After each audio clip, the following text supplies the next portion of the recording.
저는 로마서 9장 19절에서부터 33절까지 말씀을 통하여서 하나님의 은혜의 말씀을 나누게 합니다. 오늘 우리가 읽은 이 로마서 9장 19절에서부터 33절은 어제 우리가 새벽 예배 했던 말씀이죠.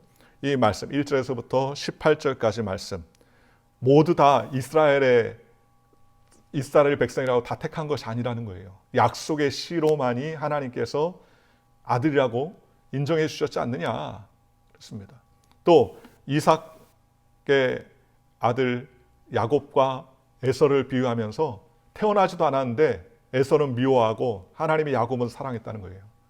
무슨 행위냐? 아니라는 것이죠. 행위가 아니라 전적인 하나님의 은혜로 말미암아 우리를 부름받았다는 것입니다. 그러니 리브가에게 이르되 태어나기 전에도 에서가 큰 자가 작은 자를 섬길 것이다. 이렇게 말씀해 주셨다는 것입니다. 그러니 하나님께서 긍휼히 여기고자 하는 자를 긍휼히 여기고 불쌍히 여기고자 하는 자를 불쌍하게 하시고 완악한 자를 완악하게 하신다는 거예요. 그러니 오늘 19절에 혹 내가 내게 말하기를 그러면 하나님이 어찌 허물하시느냐 누가 그 뜻을 대적하느냐 하리니 이 사람아 내가 누구게 감히 하나님께 반문하느냐 지음을 받은 물건이 지은 자에게 어찌 나를 이같이 만들었느냐 말하겠느냐. 하나님께서 이렇게 하실 수 있느냐? 그러면 누가 허물 있다고 그렇게 말할 수 있습니까? 라고 사람들이 주장하더라는 것입니다. 그런데 사도 바울이 얘기합니다. 토기장이에 대한 얘기를 하는 겁니다. 이 토기장이 이야기는요. 하나님께서 예레미야에게 미리 하신 거예요. 예레미야 18장에 하면 하나님께서 예레미야에게 말씀하지 않습니까? 하나님께서 왜 이 백성을 불쌍히 여기지 않습니까? 그러면서 하나님께 묻고 기도하지 않습니까? 하나님께서 이 이스라엘 백성 택하신 선민들을 왜 바벨론의 포로가 되게 하고 저들에게 있어서 능욕받게 합니까? 하나님의 택한 백성들 아닙니까? 오히려 이스라엘 백성들을 회개하지 아니하고 하나님 앞에 통에 자복하지 않습니다. 그러니 이 예레미야가 마음에 너무 낙담됩니다. 그러면서 하나님께 외치고 부르짖을 때 하나님께서 예레미야 18장을 통해서 토기장이에게 가보라는 거예요. 그러면서 토기장이가 그릇을 만들 때 그 그릇 만드는 권한이 토기장이에게 있지 않겠느냐. 그러면서 하나님과 인간과의 관계를 우리에게 말씀해 주고 있다는 겁니다. 그러니 여러분 우리가 하나님께 따질 수 있어요? 아닙니다. 하나님의 주권적인 섭리로 인하여서 하나님께서 은혜를 베풀어 주셨어요. 그렇잖아요. 우리의 노력과 행위로 구원받는 것이 아니라 하나님의 전적인 은혜로 말미암아 그 아들 예수 그리스도의 십자가를 통하여서 못 박히시고 죽으시고 부활하게 하심으로 말미암아 예수 믿는 자들에게 영원한 생명을 주시기로 하나님께서 은혜를 베풀어 주셨다는 겁니다.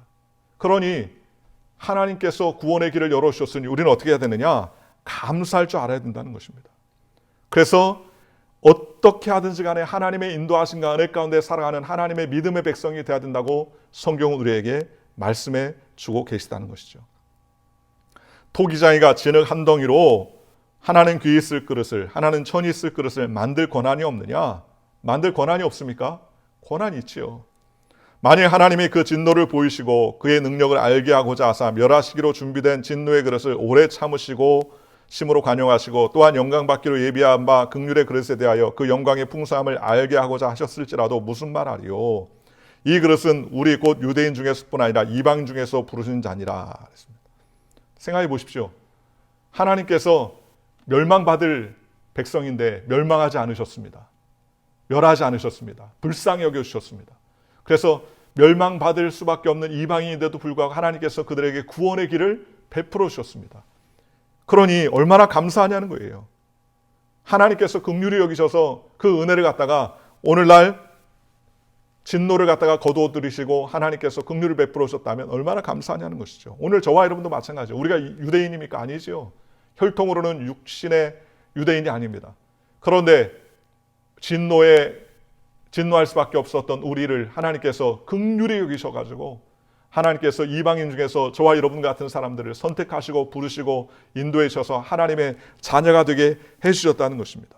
하나님이 이렇게 이방인들에게 긍휼을 베풀어 줬다고 유대인들이 왜 하나님 함부로 이방인들에게 긍휼을 베풉니까? 할 수 있냐는 거예요. 아니죠. 그건 전적인 하나님의 주권적인 은혜라는 거예요. 그러니 예비한 바 긍휼의 그릇에 대하여 영광의 풍성함을 알게 하고자 하셨을지라도 무슨 말이에요? 하나님께서 이스라엘 백성들에게 뿐만 아니라 이방인들에게도 긍휼을 베풀어 주셨다면 왜 긍휼을 베풀어 줍니까? 할 것이 아니라 뭐 해야 돼요? 아, 하나님께서 이방인들도 불쌍히 여기셨구나. 감사할 줄 아는 마음을 가져야 된다는 것이죠. 25절에 호세아에 그래도 이르기를 내가 내 백성 아닌 자를 내 백성이라 사랑하지 아니한 자를 사랑한 자라 부르리라. 그죠?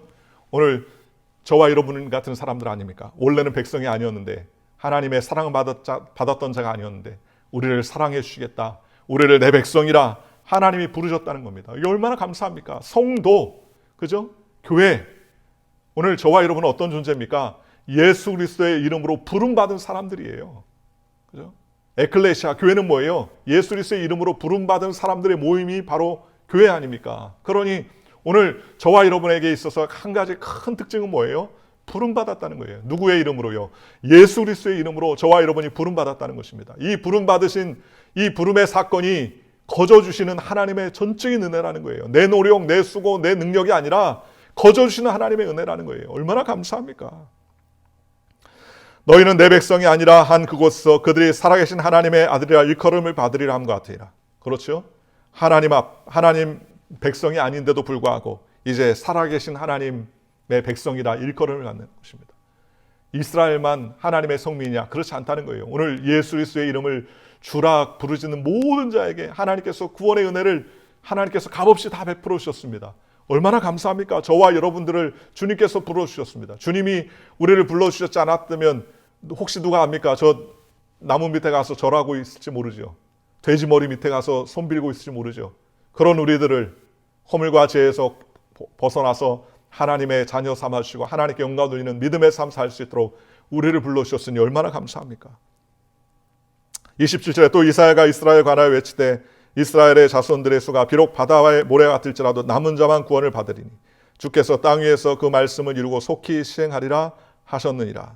또한 이사야가 미리 말한 바 만일 만군의 주께서 우리에게 씨를 남겨두지 아니하셨더라면 우리가 소돔같이 되어 고모라같이 같았으리로다 함과 같으리라. 여러분, 이스라엘이라고 다 고받는 게 아니라는 거예요. 그렇지 않습니까?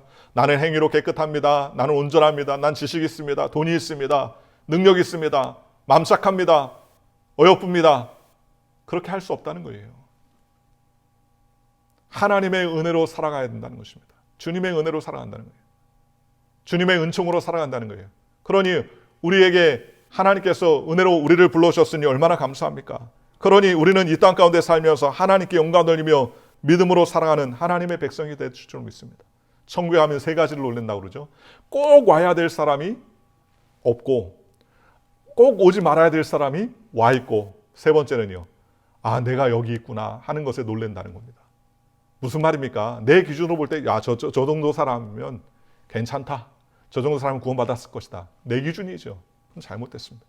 저 사람은 안 돼. 파이다. 안 된다. 구원 못 받는다. 그건 내 기준입니다. 누구의 기준입니까? 누구의 기준이 앞섭니까? 하나님의 기준이에요. 차별 없는 하나님. 윤리와 도덕과 우리의 행실이 거룩하지 못해도 예수 그리스도를 붙잡던 자마다 주님께서 차별 없는 구원의 은혜를 우리에게 허락해 주신다고 주님께서 말씀해 주셨지 않습니까? 그러니 하나님의 은혜로 말미암아 우리를 불러주셨으니 얼마나 감사합니까? 주님의 말씀과 은혜로 말미암아 하나님의 친백성 되게 하신 것 얼마나 감사합니까? 30절에 그런즉 우리가 무슨 말을 하리요? 의를 따르지 아니한 이방인들이 의를 얻었으니 곧 믿음에서 난 의요. 의의 법을 따라간 이스라엘은 율법에 이르지 못하였으니 어찌 그러하냐? 이는 그들이 믿음을 의지하지 않고 행위를 의지함이라 부딪힐 돌에 부딪혔느니라. 보십시오. 이방인들은 어땠습니까? 믿음으로 의를 붙잡았습니다. 믿음에서 난 의라는 거예요. 행위에서 났습니까? 아닙니다. 오늘 저와 여러분이 의롭다 칭함을 받았습니다. 어떻게 해요? 우리의 노력으로요? 아닙니다. 우리의 행위로요? 아닙니다. 천만의 말씀이에요. 어떻게 해요? 우리의 모든 죄를 사하시고 우리를 깨끗게 하시는 예수님, 나를 위해서 죽으시고 부활하신 예수님을 믿음으로 말미암아 하나님께서 구원의 길을 열어놓으셨다는 거예요.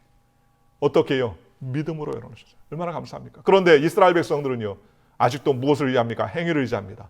도덕적으로, 윤리적으로 율법을 지키며 완벽하게 삶을 살아야지. 무엇을 의지합니까? 하나님의 은혜를 의지하는 것이 아니라 나의 육신의 노력, 육신의 행위, 인간의 자랑, 이성의 힘을 의지하며 살더라는 것입니다. 그러니 행위를 의지하니 부딪히죠. 율법에 부딪히고 깨어지고 낮아지고 자빠질 수밖에 없습니다. 33절에 기록된 바 보라 내가 걸림돌과 거치는 바위를 시온에 두노니 그를 믿는 자는 부끄러움을 당하지 아니하리라 함과 같으니라. 시온의 바위를 우리에게 주셨습니다. 그 시온의 바위가 뭡니까? 그것이 바로 예수 그리스도입니다. 예수 그리스도를 믿는 자마다 멸망치 않고 영생을 얻게 하나님께서 믿음의 길을 열어놓으셨다는 겁니다. 행위로 자랑할 수 있습니까? 아닙니다. 행위로 자랑할 수 없어요. 전적인 하나님의 은혜입니다. 그러니 우리가 뭐 내세울 게 없어요. 그저 하나님께서 우리에게 주신 것 감사로 받는 것입니다. 멸망받을 존재를 구원해 주신 것도 감사합니다. 주님의 은혜로 하나님 백성 되게 하신 것 감사합니다. 주님의 은혜로 말미암아 주님께 영광 돌리는 믿음의 삶을 살 수 있도록 붙잡아 주신 것도 감사합니다. 그저 감사한 거예요. 그저 감사한 것밖에 없어요. 가만히 생각해보면 그저 옛날에 여의도수목교회 맨 앞자리에 예배 드셨던 할머니 한 분이 항상 기도하면 그저 감사합니다. 그저 감사합니다. 그렇게 기도하셨다고 그래요. 뭐 기도하면 이것저것 기도한 게 아니라 그저 감사합니다. 그저 감사합니다. 그저 감사합니다. 그저 30분을 기도해도 그저 감사합니다. 그저 감사합니다. 그때 조영희 목사님이 그 기도를 하시는 할머니를 보고서 무슨 기도를 저렇게 하냐 핀잔을 했었는데 마음속에 핀잔했는데 자기가 조 목사님이 그 나이가 되고 연세가 되셔서 지나온 삶을 뒤돌아보면서 기도하면 그 말밖에 없대요. 그저 감사합니다. 부족한 저를 불러주셔서 하나님의 일꾼 삼으신 것 감사합니다. 하나님께서 구원의 은혜를 베풀어 주셔서 사용해 주시니 감사합니다. 오늘도 주님께서 사용해 주셔서 영광 돌릴 수 있도록 붙잡아 주시니 감사합니다. 오늘 저와 여러분도 마찬가지 아닙니까? 이 아침에 하나님 우리를 깨우셔서 인터넷을 통해서 말씀을 듣게 하니 감사하죠. 세상에 썩어질 것, 세상에 망할 것을 붙잡고 그것에 아웅다웅 살지 아니하고 하나님 말씀 들으면서 마음에 다짐을 하고 감격을 하고 하나님께 기도할 수 있다는 게 이게 얼마나 큰 축복입니까? 그렇잖아요. 가장 큰 축복이죠. 가장 큰 은혜입니다. 오늘 저와 여러분이 주님께서 주시는 이 큰 놀라우신 축복과 은혜를 늘 붙잡고 하나님 우리를 구원해 주신 그 구원의 은혜를 다시 한번 생각하며 십자가를 붙들고 달려가는 저와 여러분들 되시기를 주님의 이름으로 축원하고 어떠한 상황과 환경 가운데서도 오직 주님만을 붙드는 저와 여러분들 되시기를 주님의 이름으로 간절히 축원합니다.